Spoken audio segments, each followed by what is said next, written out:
The tornado, a forgotten, EF5. The Rainsville tornado, 2011. We will begin our story on April 25, 2011. The meteorologists found abundance of instability, a potential upper level, shortwave trough advancing into the southern plain states. This instability and low-level moisture and wind shear was perfect for a violent tornado. The meteorologists gave a rare high risk warning to the area as seen in this image.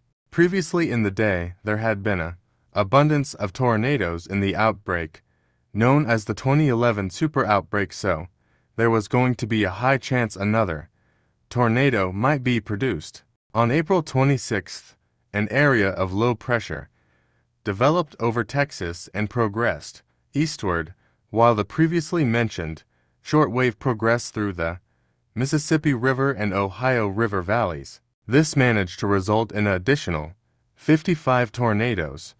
This multi-day outbreak reached its peak on April 27th, witnessing the most violent single day of tornadic activity since the 1970 super outbreak.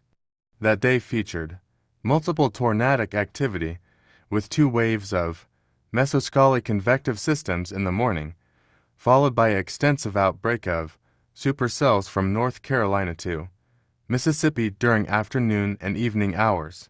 On around 5:45 p.m. on the evening of April 27th, the supercell thunderstorm began to re-intensify in northeastern Alabama, as seen in this small clip on radar.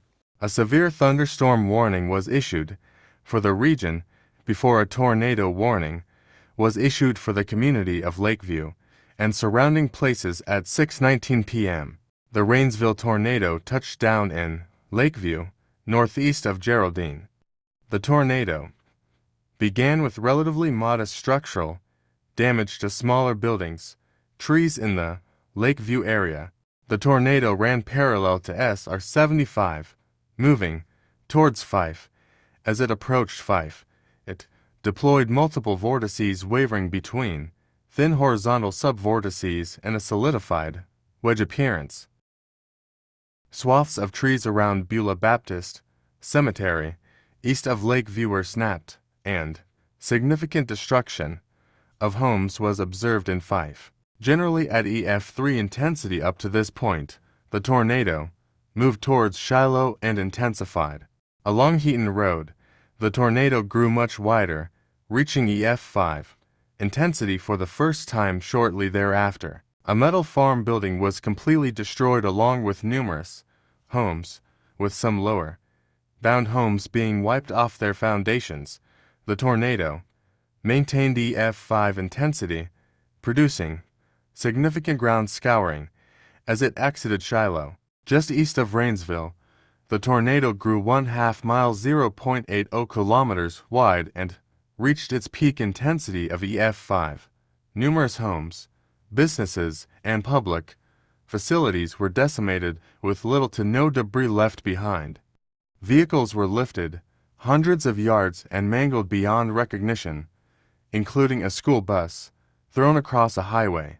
A huddle house was impacted with enough strength to distort its metal frame, and only one wall was left standing. Plainsville High School sustained $10 to $15 million 2011 United States dollars in damage to the main school buildings, gymnasiums, sports, fields, cafeteria, as well as the DeKalb County Schools Coliseum. Many homes were swept clear off their foundations. There, debris have been strewn up to a mile away. Trees were debarked, mobile homes had been obliterated, and homes, anchored with bolts and foundation straps, were destroyed.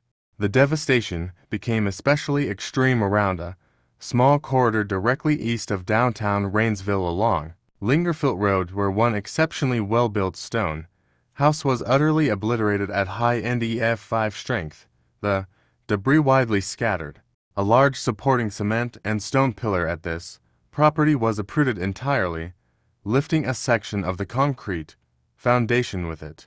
Multiple vehicles were deformed and destroyed, as well, with one tossed into a nearby ravine. Deep scouring of the ground and pick marking were observed, and a considerable number of homes along Lingerfelt Road were swept away. Several roads had their pavements stripped away, and, at one residence, an 800-pound 360 kilograms safe was thrown over 600 feet 180 meters into a wooded area.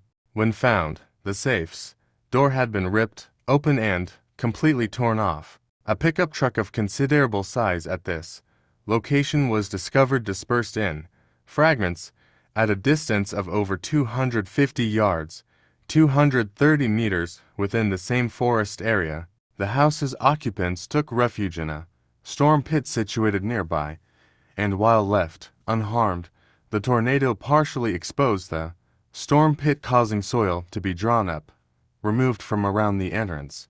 The force of the tornado caused another underground storm shelter to heave upwards slightly northeast of Lingerfelt Road.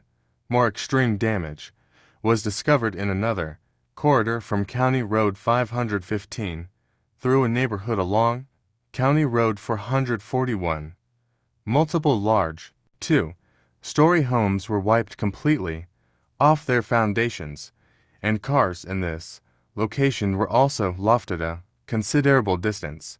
Another section of pavement near this location was lifted up, and around the pavement significant ground scouring was present. While the damage was exceptional, almost all the homes in the location were identified to have poor anchoring, and this damage was rated EF4. The tornado continued across the eastern fringes of Sylvania, obliterating the Mountain View Baptist Church, pulling up a section of sidewalk, and sweeping away more homes. One home was found obliterated, with a couple being thrown into an open field.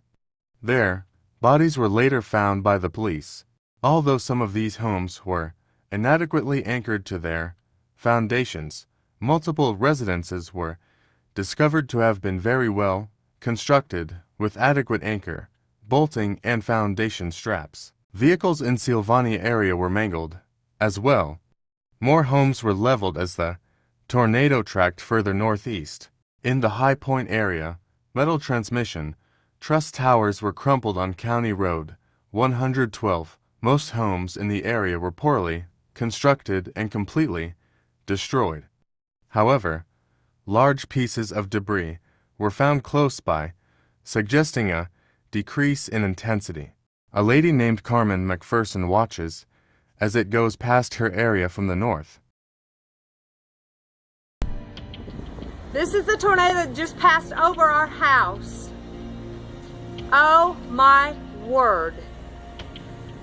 God is so amazing. Oh, Jeff, is it coming back this way?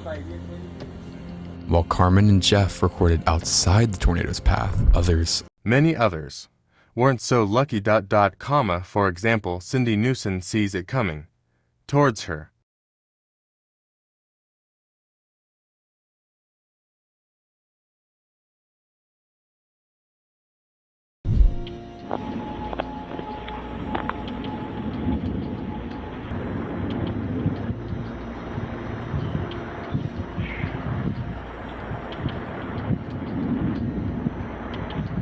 Oh my God.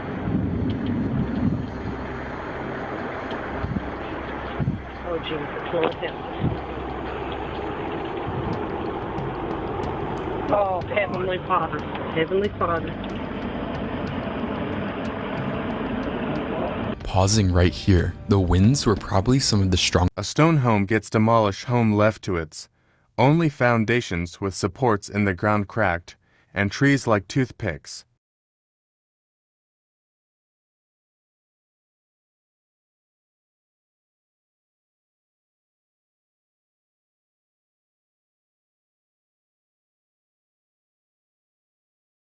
It crosses Country Road 180, and this is where this EF5 makes a name for itself at the Robinson family home.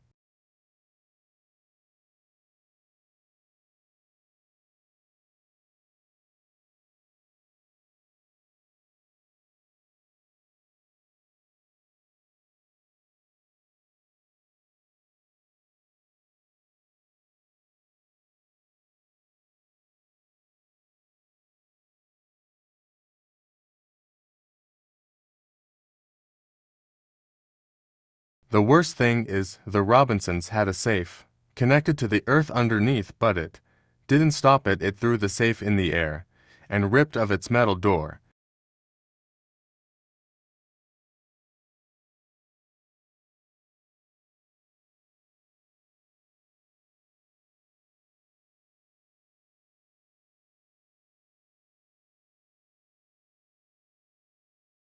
The Robinsons were at their storm shelters safely.